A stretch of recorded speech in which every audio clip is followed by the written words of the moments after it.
اب آئے بھائیوں، ہم تم کو خدا کے اس فضل کی خبر دیتے ہیں جو مقدونیہ کی کلیسیوں پر ہوا، کہ مصیبت کی بڑی آزمائش میں ان کی بڑی خوشی اور سخت غریبی نے ان کی سخاوت کو حد سے زیادہ کر دیا، اور میں گواہی دیتا ہوں کہ انہوں نے مقدور کے موافق بلکہ مقدور سے بھی زیادہ اپنی خوشی سے دیا، اور اس خیرات اور مقدسوں کی خدمت کی شراکت کی بابت ہم سے بڑی منت کے ساتھ درخواست کی، اور ہماری امید کے موافق ہی نہیں دیا بلکہ اپنے آپ کو پہلے خداوند کے اور پھر خدا کی مرضی کے سے ہمارے سپرد کیا۔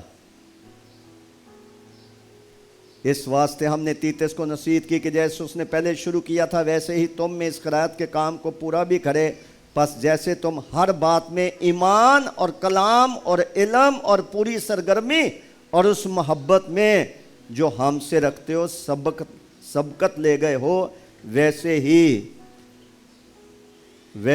اس خیرات کے کام میں بھی سبقت لے جاؤ۔ کلیسیا کے اندر جتنے محتاج لوگ ہیں، غریب لوگ ہیں، ان کے حوالے سے ہماری بڑی ذمہ داری ہے کہ ہمیں جنہیں خدا نے برکت دی ہوئی ہے، ہم غریب کا ہاتھ پکڑیں، ہم مسکین کا ہاتھ پکڑیں، ہم محتاج کا ہاتھ پکڑیں، کیونکہ ہم مسیح میں بہن بھائی ہیں، ہم ایک خاندان ہے۔ تو جو محمود کلیسیا ہوتی ہے، جو تعریف کے لائق ہوتی ہے، وہ گیور ہوتی ہے، وہ دینے والی ہوتی ہے، وہ ہاتھ نہیں پھیلاتی، مانگتے نہیں ہے، وہ دیتی ہے، اور جو بکھیرتی ہے اس کا بکھیرا ہوا کبھی کم نہیں ہوتا ہے۔ خدا 100 گنا بدلہ بھی دیتا ہے، خدا مہیا کرتا ہے، ریوارڈ دیتا ہے۔ پھر کلیسیا ایک اور کام کرتی ہے جس کا رومیوں کے خط کے 15ویں باب میں ہم ذکر پڑھتے ہیں۔ رومیوں 15واں باب نکالیے 14ویں آیت۔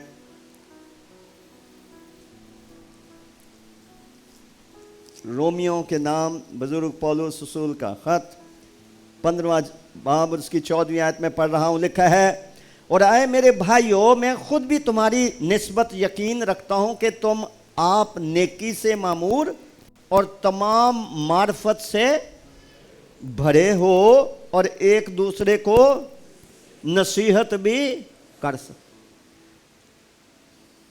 رومیوں کی کلیسیا کو 3 باتوں میں اس کی تعریف کی گئی ہے۔ نمبر 1 کہ تم نیکی سے معمور ہو، یعنی تم بھلائی کرنے اور نیکی کرنے کے مواقع تلاش کرتے ہو کہ میں کس کے ساتھ کو نیکی کروں، بھلائی کروں، میں کس کے کام آؤں، کس کا فائدہ میرے وسیلے سے ہو، کس کے لیے میں باعث برکت بنوں۔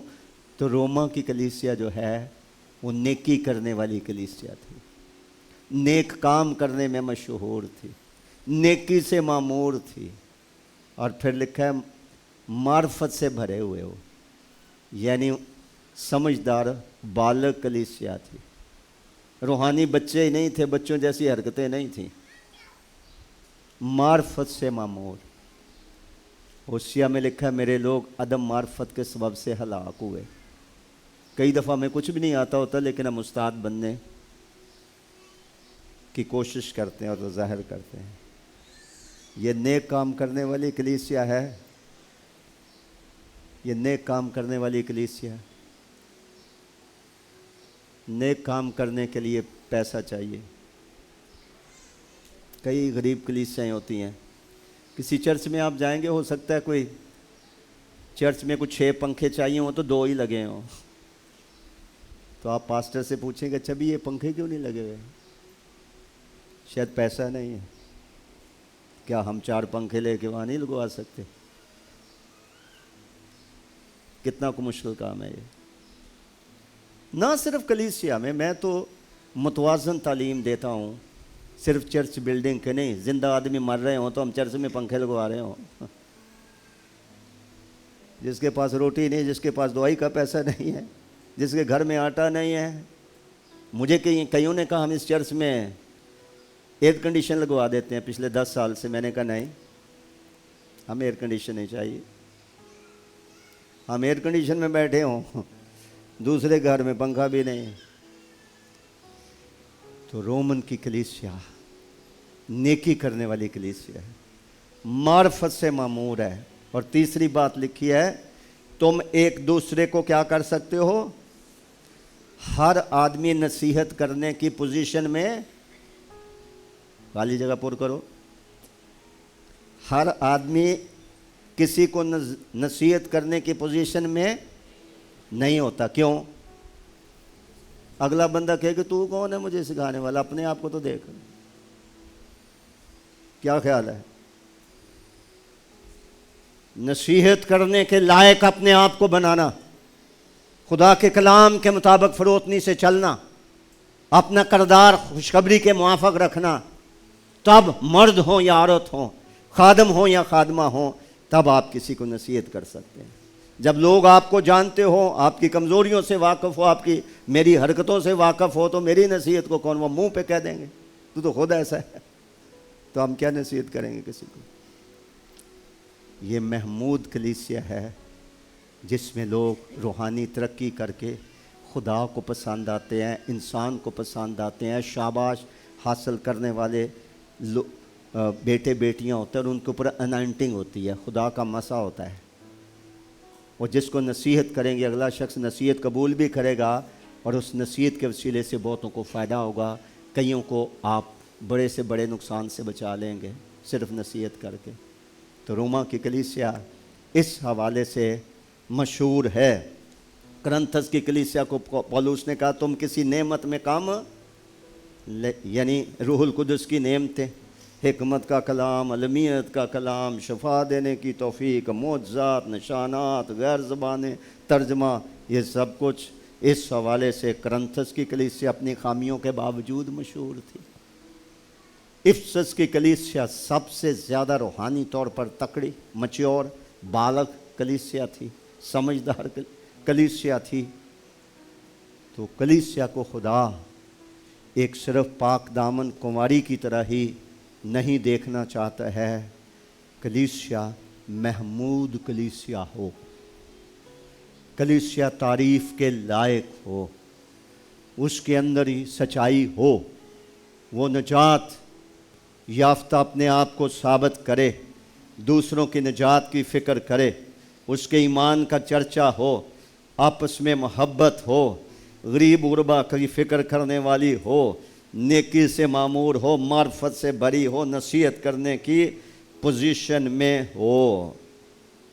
آخری حوالہ دیکھیے افسیوں 3:10 میں، افسس کی کلیسیا کو لکھا گیا پولس رسول کا خط، اس کا 3 باب 10ویں آیت میں لکھا ہے، بلکہ 9ویں آیت سے میں پڑھتا ہوں،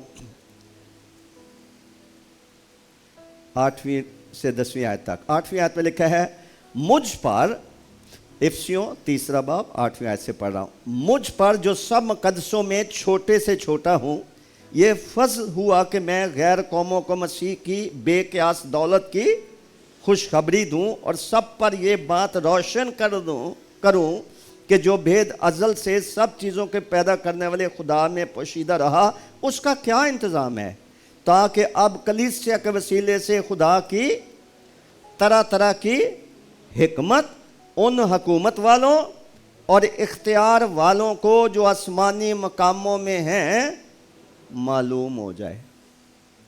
کلیسیا کے وسیلے سے کیا ہو کہ خدا کی قوت اور قدرت جو ہے وہ ظاہر ہو، جس کا مطلب ہے روحانی جنگ لڑنے والی ہو، یعنی بدروہیں، شیطانی قوتیں، ابلیس کی قوتیں جو آسمانی مقاموں میں ہیں، کلیسیا ایسی روحانی ہو، ایسی دعا گو ہو، ایسی وہ جنگ جوک کلیسیا، ملیٹنٹ چرچ اس کو کہتے ہیں، ملیٹنٹ چرچ، کلیسیا جنگ جو ہو، روحانی جنگ لڑنے والی ہو۔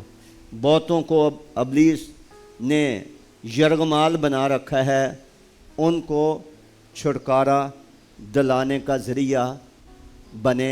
کلیسیا کے وسیلے سے خدا طرح طرح کی حکمت اور قدرت ان تاریکی کی قوتوں کو بتا دینا چاہتا ہے کہ ان کو پتہ چل جائے کہ یہاں کو جلالی کلیسیا ہے، یہاں محمود کلیسیا ہے، یہاں بدروئیں بھی نکلتی ہیں، یہاں بیمار بھی شفا پاتے ہیں، یہاں لوگ نجات پاتے ہیں، لوگ پاک روح سے معمور ہوتے ہیں، لوگ خدمت کے لیے تربیت پاتے ہیں، وہ خدا کی خدمت کرتے ہیں، وہ ایونجلزم کرتے ہیں، بشارت دیتے ہیں، وہ بے قاعدہ چلنے والوں کو سمجھاتے ہیں، وہ لوگوں کو جمع کر کے خدا کے گھر میں آنے کی دعوت دیتے ہیں، لوگ نجات پا جاتے ہیں۔ لیکن یہ ایک دعا سے ہوگا جو آج ہم نے کرنی ہے، اور وہ یساع نبی کے صحیفے کے 64 باب میں لکھی ہوئی ہے۔ پھر یہ کام ہوگا، ہم نیکسٹ لیول پر چلے جائیں گے۔ آج جو کلیسیا ہماری حیثیت ہے، اس سے ہم آگے چلے جائیں گے۔ سب نکالیں یہ حوالہ، 64 باب ہے، 64، ازایہ چیپٹر 64، یساع نبی کا صحیفہ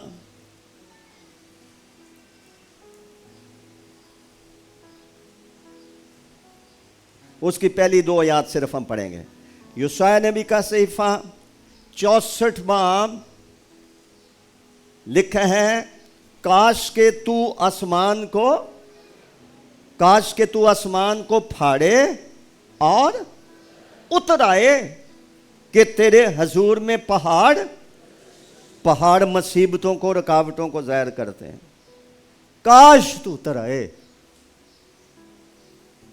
اور تیرے حضور میں پہاڑ لرزش کھائیں، جس طرح آگ سوکھی ڈالیوں کو جلاتی ہے اور پانی آگ سے جوش مارتا ہے، تاکہ تیرا نام تیرے مخالفوں میں مشہور ہو اور قومیں تیرے حضور میں لرزاں ہوں۔ آج ایک دعا ہم نے کرنی ہے، نتائج ہم خدا پہ چھوڑ دیں گے، اور دعا یہ ہے، کاش یا کاشکے کا لفظ ایک ایسی حسرت کے لیے بولا جاتا ہے، ایسی خواہش اور ایسی چاہت جو ابھی پوری نہ ہوئی ہو۔ کاش خدا آسمان پھاڑ کر نیچے اتر آئے۔ آپ کو شاید برا لگے، لیکن میں کہوں گا، اب تک خداوند کو ہم کلیسیا میں اس طرح سے چلتا پھرتا ہوا نہیں دیکھ رہے جیسے ہم کلام میں دیکھتے ہیں۔ اس کلیسیا کی میں بات کر رہا ہوں۔ اب تک بہت سے پہاڑ اپنی جگہ موجود ہیں، اب تک بہت سی یرو کی دیواریں جو ابھی گری نہیں ہیں، اب تک بہت سارے ایسے بیمار ہیں جو دکھ سہ رہے ہیں، ہمارے دعائیں کرنے کے باوجود بھی وہ ٹھیک نہیں ہوئے۔ اب تک بہت سارے مار کے ہیں جو ہم نہیں مار سکے، کیونکہ یہ نہ زور سے ہے نہ توانائی سے، یہ خدا کے روح سے ہے۔ اور نبی کہتا ہے، کاش کہ تو آسمان پھاڑ کر نیچے اتر آئے۔ عید پینتیکوست کے دن یہی ہوا تھا، آگ سے پھٹتی ہوئی زبانیں ان پر آ کر ٹھہر گئی ہیں، روح القدس ان پر ٹھہر گیا ہے۔ ہماری شخصی زندگیوں میں اور خاندان میں بیداری نہیں آئے گی، چرچ میں بیداری نہیں آئے گی جب تک کہ خدا آسمان پھاڑ کر نہ اتر آئے۔ آپ کو اپنی اپنی زندگی میں، مجھے اپنی زندگی اور خدمت میں اشد ضرورت ہے کہ خدا آسمان پھاڑ کر نیچے اتر آئے، کلیسے کے اندر خدا چلتا پھرتا دکھائی دے، نشانات، عجیب کام، معجزات کلیسیا میں۔ میری تو خواہش ہے کلیسیا میں ایک شخص بیمار نہیں ہونا چاہیے، کلیسیا میں ایک شخص غریب اور محتاج نہیں ہونا چاہیے۔ ہم خدا کا خاندان ہے، جس خدا کے پاس سونا ہے، چاندی ہے، ہر چیز کا اس کے پاس اختیار ہے۔ تو لکھا ہے کہ کاش خدا آسمان پھاڑ کر نیچے اتر آئے، اس کے دشمن دیکھ لیں، بڑی بڑی مشکلات کے پہاڑ جو نوجوانوں کے راستے میں ہے، خادموں کے راستے میں ہے، میاں بیوی کے راستے میں ہے، وہ پہاڑ لرزیں جیسے خدا کوہ سینا پر اترا تھا، اس کی موجودگی، اس کی حضوری۔ میں پھر آپ کو کہنا چاہتا ہوں، اس کلیسیا کو ایک قدم آگے جانے کی ضرورت ہے کہ خداوند کی حضوری ایسی اس کلیسیا کے اندر ہو۔ خداوند اس طور سے کلیسیا میں چلتا پھرتا دکھائی دے، بھلے ورشپ ہو رہی ہو، بھلے کلام سنایا جا رہا ہو، خواہ دعائیہ میٹنگز ہو رہی ہوں، جیسے بارش ہوتی ہے اسی طرح سے پریزنس آف گاڈ، خدا کی حضوری ایک دم ہمیں اپنے لپیٹ میں لے لے۔ کوئی پہلی دفعہ چرچ میں آئے، وہ پکار اٹھے کہ تمہارے درمیان خدا اترا ہوا ہے، وہ خود بخود نہیں اترتا۔ میں یروشلم کی خاطر چپ نہ رہوں گا۔ میں نے یروشلم کی دیواروں پر نگہبان مقرر کیا اور ان کو کہا گا خاموش نہ رہو۔ کب تک خاموش نہ رہو؟ خدا کو آرام نہ کرنے دو جب تک کہ وہ یروشلم کو محمود نہیں بنا دیتا، کلیسیا کو یہاں سے اٹھا کر اوپر نہیں لے آتا۔ کیا آپ میرے ساتھ مل کر اس ٹائپ کی دعا کرو گے؟ خدا اس کلیسیا کو محمود، ہم ہوں یا نہ ہوں، یہ کلیسیا محمود کلیسیا بنے، غریب پرور کلیسیا بنے، بشارت اگریسو ایونجلزم کرنے والی ہو، چرچ پلانٹنگ کرنے والی، آپس میں محبت دکھانے والی ہو، حلیمی فروتنی سے چلنے والی ہو، اس کے ایمان کا چرچا ہر جگہ ہو، اس کے کاموں کا چرچا، اس کی برکت کا چرچا ہر جگہ ہو، اور وہ مشہور ہوتی جائے۔ وہ کیسے ہوگا؟ کاش میرا اور آپ کا خدا آسمان پھاڑ کر نیچے اترا،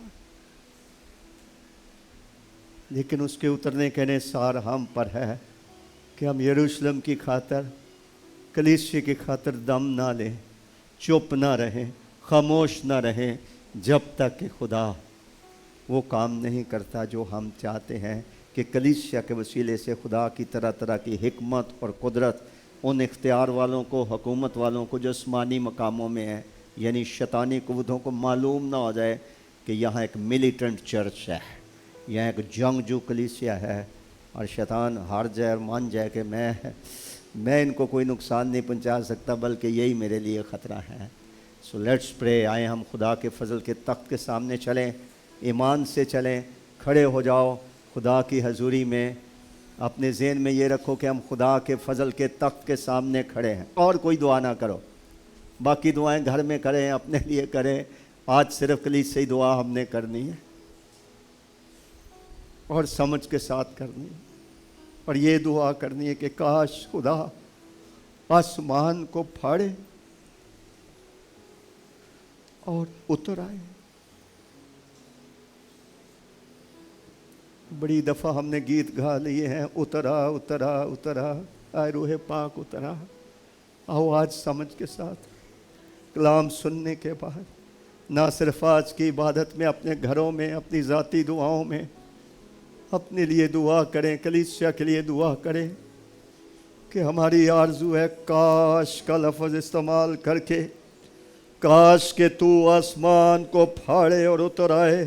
سب بولیں کاش کہ تو آسمان کو پھاڑے اور اتر آئے، کاش تو آسمان کو پھاڑے اور اتر آئے، کاش کہ تو آسمان کو پھاڑے اور اتر آئے، کہ تیرے حضور میں پہاڑ لرزش کھائیں، رکاوٹیں دور ہوں، اور تو تیرا نام تیرے مخالفوں میں مشہور ہو جائے، قومیں تیرے حضور لرز جائیں، تاریکی کی قوتیں بھاگ جائیں، وہ شکست کھا جائیں، کلیسیا ایک فاتح کلیسیا، وکٹوریس چرچ بن جائے، ملیٹنٹ چرچ بن جائے، جاگجو کلیسیا بن جائے۔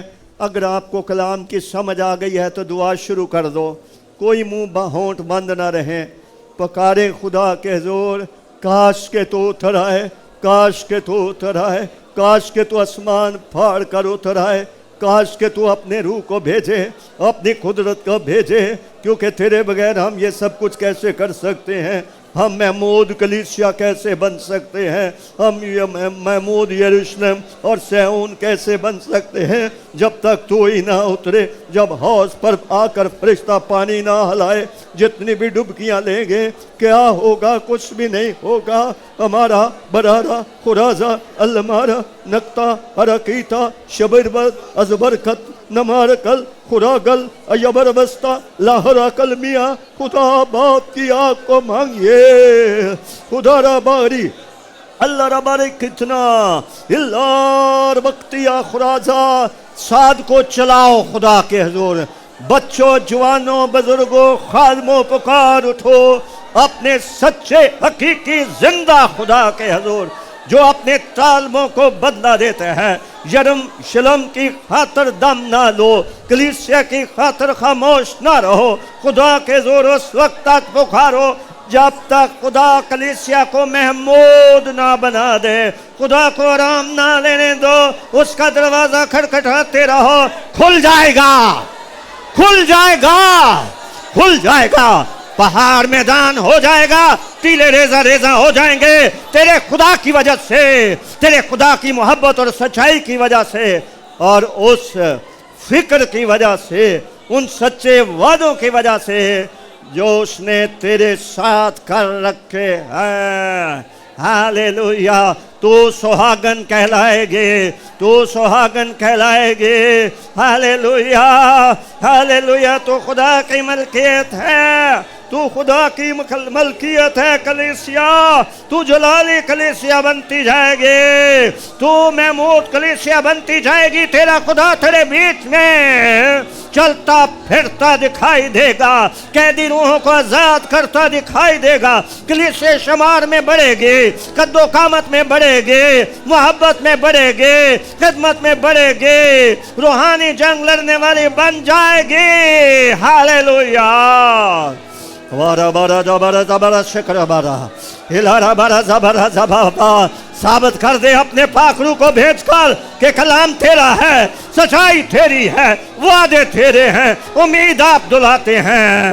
او حی القیوم خدا, کاموں میں قادر خدا, معجزات کرنے والے خدا, گرے ہوئے کو اٹھانے والے خدا, زخمی کی مرم پٹی کر دے آئے خدا, زخمیوں کی مرم پٹی کر دے پاک خدا. ہمارے نیک سامری آ جا, ہمارے نیک سامری آ جا, ہمارے درمیان ہمارے بیچ میں سے ہو کر گزر آئے خدا. حالا بارا زی بارا زکا ایرا بارا زکا تارا بارا سکھا شونو مورو بھو بارا زو تو بارا سبا. خدا چھو دے اپنے بچوں کو گیلریز کے اندر, باہر, سین میں, جہاں جہاں تیرے بیٹے بیٹیاں ہیں. تیرا ہاتھ چھوٹا نہیں ہے, تیرا ہاتھ چھوٹا نہیں ہے. تو بڑا خدا ہے, تیرے کام بڑے ہیں, تیرے وعدے بڑے ہیں, تیری نجات بڑی ہے, تیری محبت کی گہرائی بہت ہے. اے باپ, اے باپ, تو روح ناپ ناپ کر نہیں دیتا ہے. نازل کر, نازل کر. کاش تو آسمان کو پھاڑے اور اتر آئے, کاش تو آسمان کو پھاڑے اور اتر آئے, کاش تو آسمان کو پھاڑے اور اتر آئے, کلیسیا میں اتر آئے, قیدی روحوں کو آزاد کر کے جائے. بارہ بارہ بارہ زکا ہلا بارہ زاما ہلو رو بابا بارہ سابا. ابلیس کو انہی کے پاؤں کے نیچے کچلوا دے. آرہ بارہ دا بارہ دا بارہ زبری کلمہ ہلا رضا برضا. لوگوں کو پاک روح سے معمور کر, مقدسوں کو انعام دے, پاک روح سے معمور کر دے. غیر زبانوں میں اپنی حمد و ثنا کرنے کا فضل دے دے خدا, تر و تازگی دے دے خداوند پاک خدا.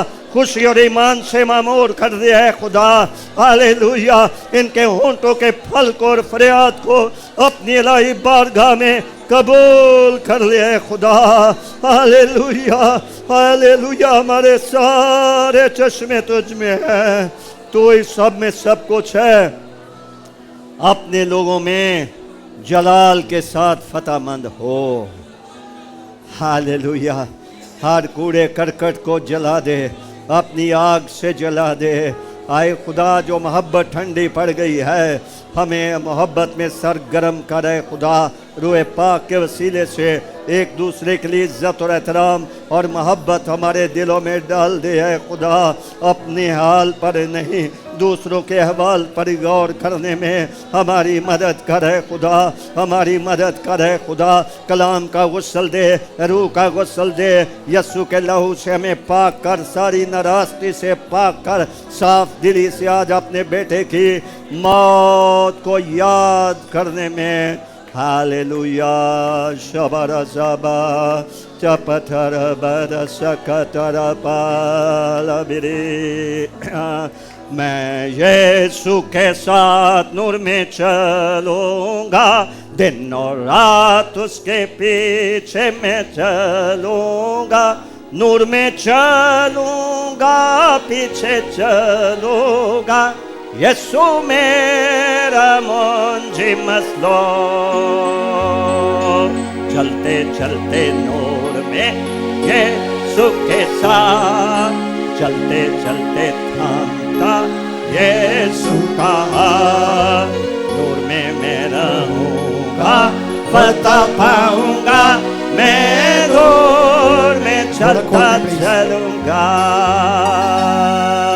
یسوع کے نام میں، یسوع کے نام میں ہم فتح پاتے ہیں، ہاللویا، یسوع کے نام میں، یسوع کے نام میں شیطان بھاگتا ہے، یسوع مسیح کے قادر نام کا مقابلہ کون کر سکتا ہے، یسوع مسیح کے قادر نام میں ہم فتح پاتے ہیں، hallelujah hallelujah hallelujah hallelujah hallelujah hallelujah hallelujah hallelujah hallelujah, پیارا یسوع دولہا جلدی آتا ہے، کمر باندھو کمر باندھو سب مسیح ہو، کمر باندھو سب مسیح ہو،